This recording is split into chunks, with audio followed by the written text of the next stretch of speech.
Mantapemune Kisakwonigen Quaqueo Quidianamuk Winchini Unmanachag Quaqueo Tubadini Wayan Ni Wuchi Wam Ni Tampag Quaqueo Montapamuni Kisak Wonigan Kawiotam Pocasset Wamsakuk. Good morning, everybody, in our language of the Wampanoag Nation. I just wanted to greet you all in our traditional language first before I went on. I am from the Pocasset Pokanoket Nation, and I am here today to talk a little bit about the history of our tribal and water, the sovereignty, and our reservation at Watuppa. So first of all, I should start by talking a little bit about the relevancy of our tribe, the Pocasset tribe. We were one of the main tribes on the mainland, sisters to the Pokanokets up in Bristol, and as well as all the tribes across the Wampanoag territory. Pocasset, which was situated in Tiverton and down through parts of southeastern Mass, Fall River, which at that time was all considered Bristol County, and it was part of Massachusetts. Little bit of history on myself. I'm a direct descendant of Massasoit, the great chief, Massey Soyet, which means the great leader. I am the 11th generation grandson of one of the greatest chiefs in our nation. The Pocasset tribe basically was set in earlier days up in Tiverton, and we were a nomadic tribe that traveled all over southeastern Massachusetts and Rhode Island, which we call Turtle Island. And some of the main staples that we used as a Pocasset tribe and as indigenous people were the water in this area. So a lot of the places, such as you've probably heard, like the Sakonnet River, the Watuppa Pond, Sucker Brook, as we call it, these places were all sacred to us and very meaningful. Our tribes lived along the water, so fishing, hunting, fowling were some of the main things that our tribe did. I myself, I've hunted pretty much all my life, so I've made it a part of my life. And I basically hunt for sustenance and also for craft making. So everything that I take, I use, even bones. We hunt, we eat, we live by the water, we camp, we move. That is the main purpose of the natives in this area, is to move around with nomadic people. So the Pocassets themselves originally were in Tiverton. And during the time of King Philip's War, we were one of the main tribes also in the Battle of King Philip's War. And we joined with, of course, with Metacomet, who was the sister tribe to us in the King Philip's War. So some of the battle points that are still around would be such as in Sakonnet, Tiverton area, Sucker Brook area is one of the areas that right now the Pocasset Pokanoket Land Trust is working on to save. We're actually working in conjunction with the Twin Rivers Casino to put up a monument there to commemorate that battle and some of our great leaders. So we've had the absolute chance to do a lot of good things this year. I'm proud to be here and to be talking to all of you. And I'd like to kind of elaborate a little bit on some of the things. First, the Watuppa Reservation, which was established in 1709, originally was on the Rhode Island side in Tiverton. But what happened was our people felt displaced because we were separated from a lot of the other tribal people on the other side of the South Watuppa Pond. So what we did is we petitioned to the Massachusetts Bay Colony to move all our people over to the North Watuppa Pond. And of course, it was always with the water. It's always been about the water with our tribal people. So at that point, we moved over to the North Watuppa Pond. There was a reservation that was established in 1709. It was continued in the Massachusetts area. And now this reservation was right on the North Watuppa Pond. So if you were looking at a map, obviously I cannot show that to you now, but if you were looking at a map, the South Watuppa would be here, and then the North Watuppa would be right here, and our reservation actually extended out from the North Watuppa Pond. There's a burial ground on the hill there at the North Watuppa Pond, and this is all part of the area that unfortunately in 1909 was taken by eminent domain by the city of Fall River. And of course, we don't acknowledge this because we believe that this is still our land, and using eminent domain on a native tribe with treaties in this area is illegal. So we really have been displaced and lost a lot of our culture and a lot of our water sovereignty because of this eminent domain. Now on this side of the North Watuppa, they split it in half when they took it. So they took the side with the water. And on the side with the water was our burial ground. And before that, along, if you're going up, because it comes up on an angle, we had several of the houses on each side here that the families lived in. And at the end of this 1909 effort that they were trying to take away from us, mysteriously, all the houses that were on that side burned. So all these people were displaced, and they basically had nowhere to go. So they all moved in and around the areas of the reservation, and they all still stayed together. Only one house was put on the other side of the reservation at that time, which actually was back from the water and across the street that they had made there. So there was a family that was transported into this house. That house is still there today. And so that side of the reservation is still there. This is the side that we use. We still hunt on that reservation, but there is no water there. So it has displaced the people because there's no water available for the people to use. So it's been, it's been a great displacement for our people, and because the houses were all ruined and they had nowhere to go, they now have to be assimilated into the culture of the United States. So unfortunately, our people have come together, and they're still trying to keep their ceremonies and to basically to be together as a community. But we've been stripped, especially of the water. We've been stripped of the hunting. People have come into the area, and they have built all kinds of establishments around the reservation and took away the beauty and the water and the part of the community that we really had there. Because before all these houses were built, there were other natives that lived in and around that reservation. It wasn't just a reservation for people to be on, it was a whole community. And that community had people all the way around it. So unfortunately today, we're still striving and we're still struggling to get the water rights back, to get that part of the reservation back, and to keep our ceremonial things going.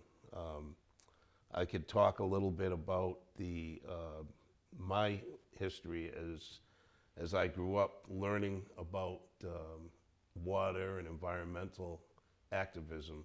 I actually enlisted in the United States Air Force, and my main job was environmental.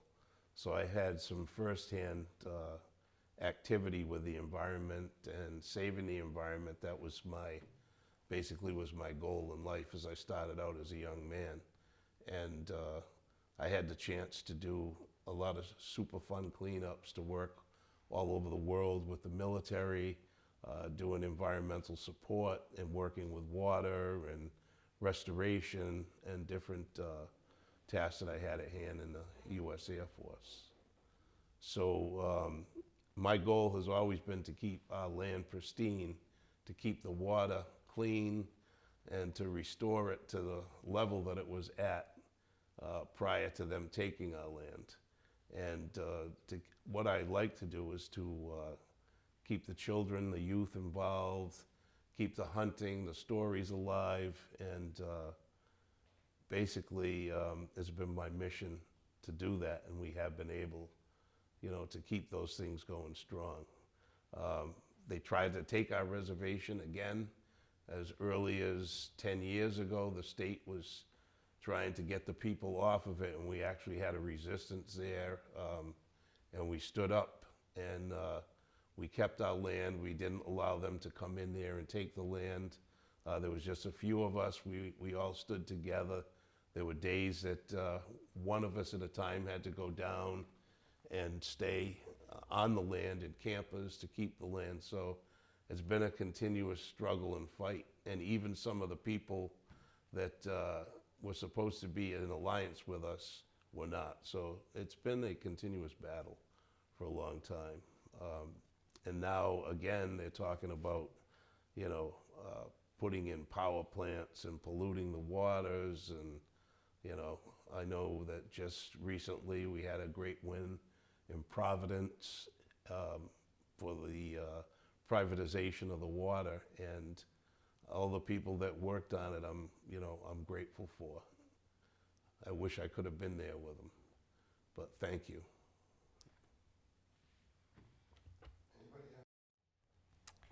Hello everyone, my name is Ulumpiksan. My government name is Dania Flores, and I live in Turtle Island. But territory-wise, I live in the United States.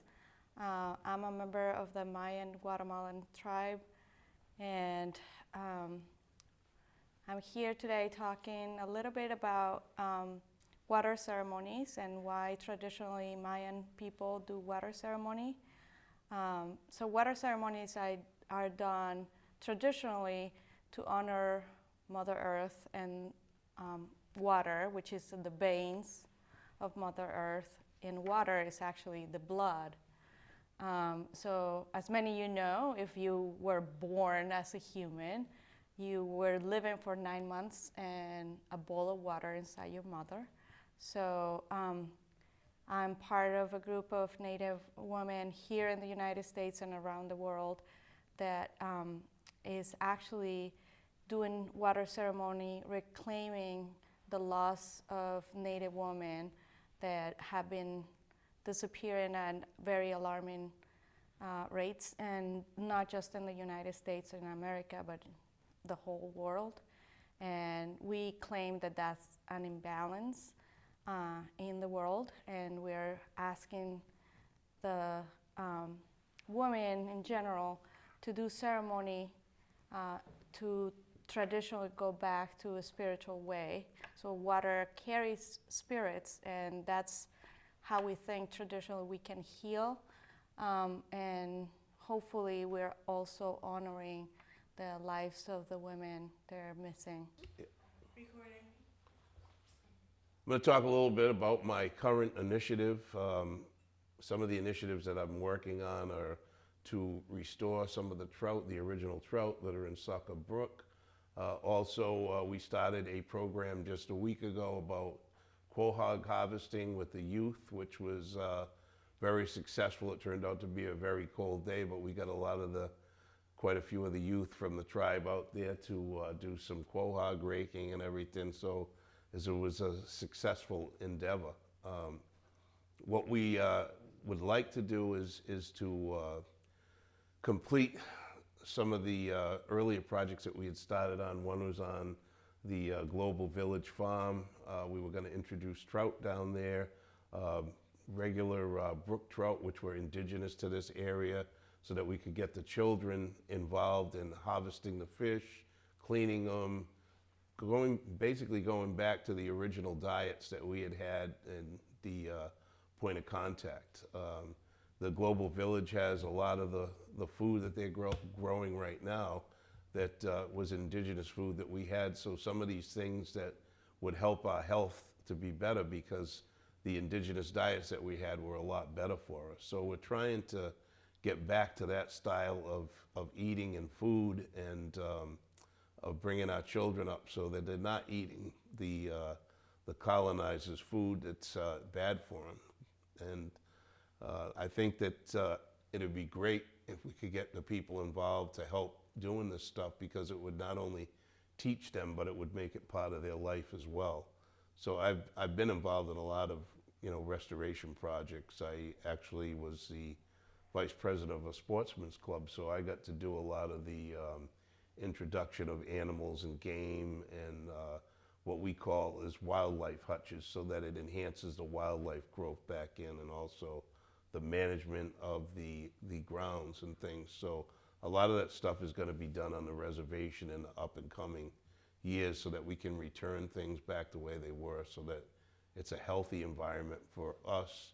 It's a healthy diet, back to getting to the indigenous diets that our people are used to, and actually learning how to live the way that we did, harvesting the fish, being on the ocean, the hunting, everything that's involved with eating the way that we should.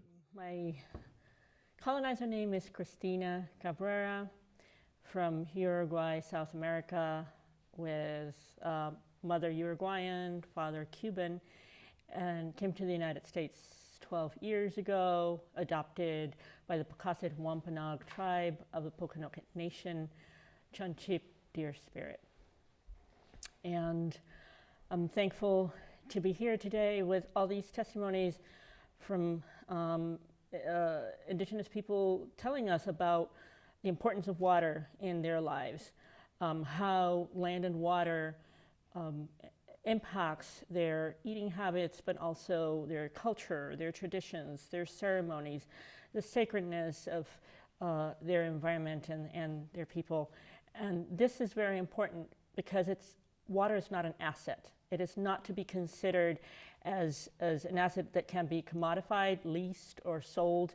Unfortunately, the city of Providence recently, throughout the last 3 years, has been promoting it as an asset and promoting it for monetization and privatization.